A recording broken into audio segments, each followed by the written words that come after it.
Proklamasi. Kami, bangsa Indonesia, dengan ini menyatakan kemerdekaan Indonesia.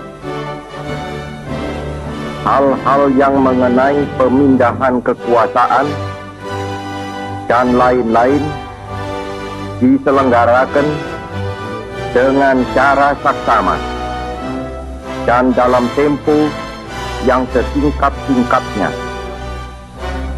Jakarta, 17 Agustus 1945, atas nama bangsa Indonesia, Soekarno, Hatta. Shalom, damai di hati. Jumpa lagi dengan saya, Pendeta Priska Waluko, dalam channel Power in the Gospel.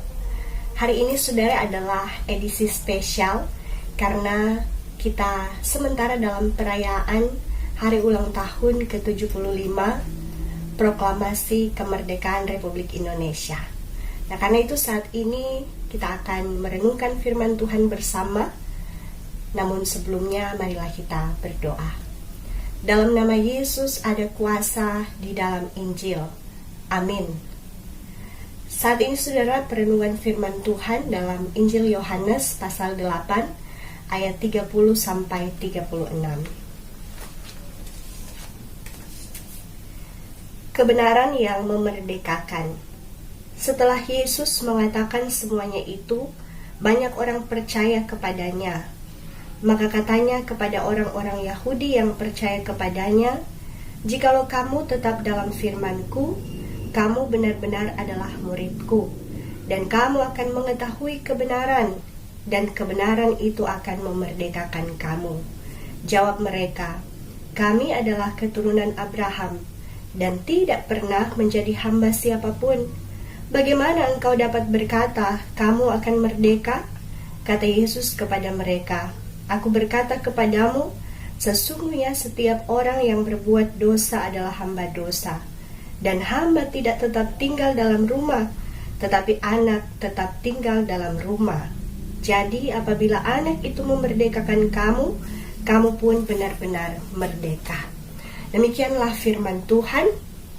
Saudaraku yang diberkati, tentu saja ini adalah momen spesial karena sebagai satu bangsa kita bersama-sama memperingati dan merayakan hari ulang tahun kemerdekaan Republik Indonesia yang ke-75. 75 tahun yang lalu, proklamator bangsa Soekarno dan Hatta dengan resmi memproklamasikan kemerdekaan Indonesia. 75 tahun sudah, Indonesia telah merdeka dari penjajahan bangsa asing seperti Jepang dan Belanda. Merdeka, saudara, berarti bebas dari penjajahan, bebas dari perhambaan, tidak terikat, tidak bergantung kepada sesuatu atau pihak lain. Nah, pertanyaannya, apakah Indonesia sudah benar-benar merdeka? Merdeka dari penjajahan bangsa asing? Iya, sudah. Tetapi saudara, pada kenyataannya, bangsa Indonesia masih terus berjuang untuk merdeka dari kemiskinan, korupsi, diskriminasi terhadap seseorang atau kelompok tertentu, intoleransi yang menganggap agamanya paling benar dan agama lain salah, kriminalitas, dan berbagai tindakan-tindakan pelanggaran hukum lainnya. Apalagi di saat ini, bangsa kita masih belum merdeka atau sementara berjuang dari pandemi COVID-19 untuk boleh bebas dari itu. Dan saudara, dalam pidato kenegaraannya saat sidang tahunan MPR RI pada 14 Agustus yang baru lewat, Presiden Jokowi mengajak untuk jadikan pandemi sebagai kebangkitan baru. Saudaraku, kita memang harus bersama-sama bangkit dari keterpurukan akibat pandemi. Dan bagi kita orang percaya, gereja secara khusus, kita bisa mempelopori Kebangkitan itu jika kita setia merenungkan dan melakukan firman. Karena dalam firman kita selalu mendapat kekuatan baru untuk bangkit dan menghadapi berbagai pergumulan kita, termasuk dalam menghadapi pandemi COVID-19.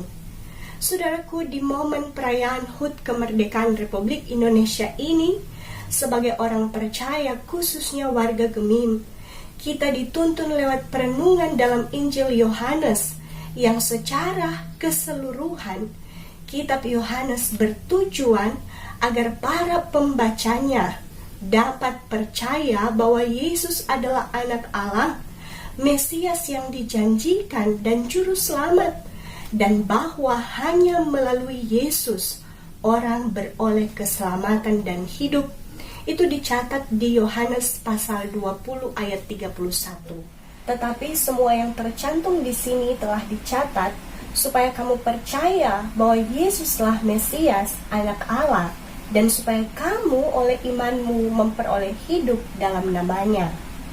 Nah, khusus bacaan kita di saat ini, saudara, dalam pasal 8 ayat 30-36 berbicara tentang pelayanan Yesus di tengah-tengah orang Yahudi, dan bagaimana Yesus menyatakan diri di hadapan orang Yahudi yang sejak semula menolak Yesus sebagai Mesias. Di hadapan mereka dengan tegas Yesus memproklamirkan diri sebagai Tuhan.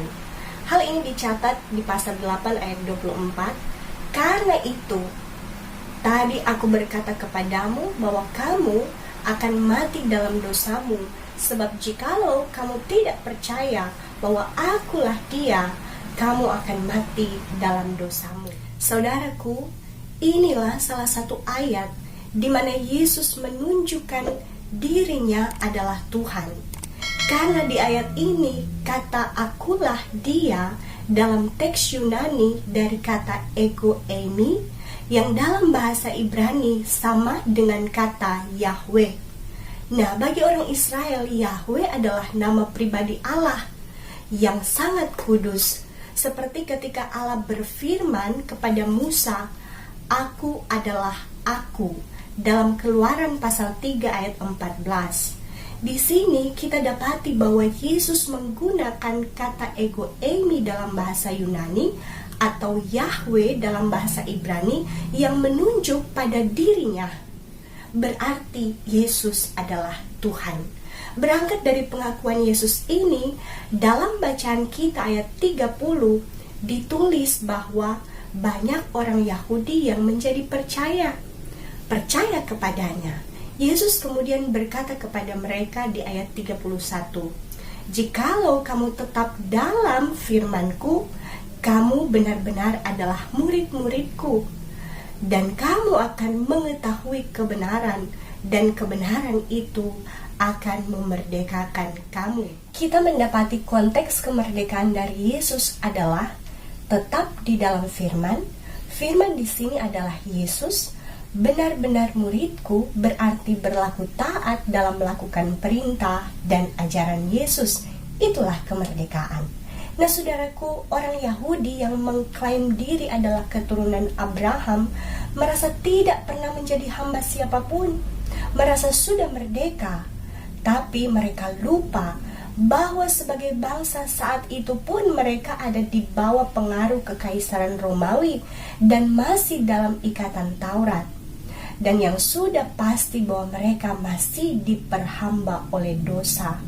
Ayat 34 tertulis, "Aku berkata kepadamu, sesungguhnya setiap orang yang berbuat dosa adalah hamba dosa." Maka Yesus menyatakan bahwa mereka akan benar-benar merdeka jika dimerdekakan dari dosa oleh anak. Anak menunjuk kepada Yesus sebagai anak Allah yang akan membebaskan orang yang percaya dari dosa lewat peristiwa salib dan kebangkitannya. Saudaraku, dari bacaan kita di saat ini, sebagai orang percaya, kita pertama-tama harus bersyukur ketika kita sudah menjadi orang yang percaya kepada Yesus Kristus, menjadikannya sebagai Tuhan dan Juru Selamat kita. itu berarti kita sudah menerima keselamatan. Kita sudah merdeka dari kutuk dosa. Tapi pertanyaannya, apakah kita sudah tetap di dalam firman? Sudah tinggal di dalam Yesus? Saudara, benar-benar berlaku sebagai murid Yesus berarti hidup taat dan melakukan segala perintah dan ajaran Yesus. Ataukah kita hanya mengaku percaya Yesus tapi cara hidup kita, cara pikir, ucapan tidak sesuai dengan kehendak Yesus? Jawab masing-masing ya saudara. Jangan saling tuding. Karena jangan-jangan satu jari menunjuk kepada orang lain, 4 jari menunjuk kepada diri sendiri. Jadi kita harus belajar untuk introspeksi diri masing-masing. Saudaraku, percaya saja tidak cukup untuk menyatakan kita sudah merdeka dari dosa. Karena dalam Yakobus 2 ayat 19 tertulis, setan-setan pun percaya Tuhan itu ada, tetapi setan-setan tidak berbakti kepada Tuhan, bukan? Jangan kita mengaku percaya Yesus jika dalam keseharian kita dosa masih memperhamba kita. Kita masih dibelenggu dosa. Kita tidak menunjukkan cara hidup sebagai murid Yesus. Dan kita tidak mengerti apa itu kebenaran. Galatia 5 ayat 1 dan Roma 6 ayat 18 tertulis, supaya kita sungguh-sungguh merdeka.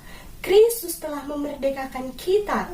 Karena itu, berdirilah teguh dan jangan mau lagi dikenakan kuk perhambaan. Kamu telah dimerdekakan dari dosa dan menjadi hamba kebenaran. Sebagai orang percaya, mari tetap tinggal di dalam Yesus dengan hidup berjuang setiap hari melakukan kebenaran. Nyatakan citra sebagai murid Yesus di mana kita berada. Kita sudah merdeka lewat kematian dan kebangkitan Yesus.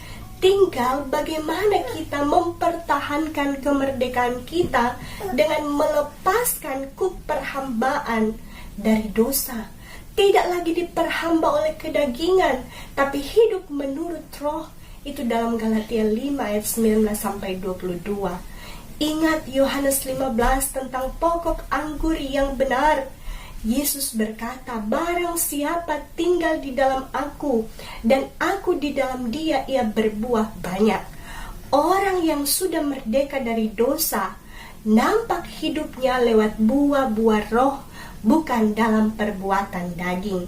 Galatia 5 ayat 13 berkata, saudara-saudara, memang kamu telah dipanggil untuk merdeka, tetapi janganlah kamu mempergunakan kemerdekaan itu sebagai kesempatan untuk kehidupan dalam dosa, melainkan layanilah seorang akan yang lain oleh kasih. Sebagai orang percaya yang berkewarganegaraan Indonesia, mari nyatakan kasih Kristus di mana kita berada. Turut mendoakan bangsa kita yang sudah merdeka dari penjajahan bangsa asing, tapi masih terus berjuang dalam pembangunan dari berbagai segi kehidupan, baik ekonomi, politik, pendidikan, kebudayaan, hukum dan HAM, dan terutama dalam iman. Orang percaya harus mempelopori pembangunan iman agar benar-benar merdeka dari tabiat dosa. Sehingga Tuhan pemilik bangsa ini akan memperhitungkan orang-orang percaya yang taat kepadanya yang ada di Indonesia ini dan memberkati bangsa Indonesia tercinta ini. Akhirnya saya mengucapkan Dirgahayu Republik Indonesia, Dirgahayu Negeri Pancasila, merdeka. Tuhan Yesus memberkati, maka terimalah berkat Tuhan. Tuhan akan menjaga keluar masukmu dari sekarang sampai selama-lamanya. Amin. Sampai jumpa, saudara. Jika Anda merasa diberkati, jangan lupa subscribe, like, and comment. Terima kasih.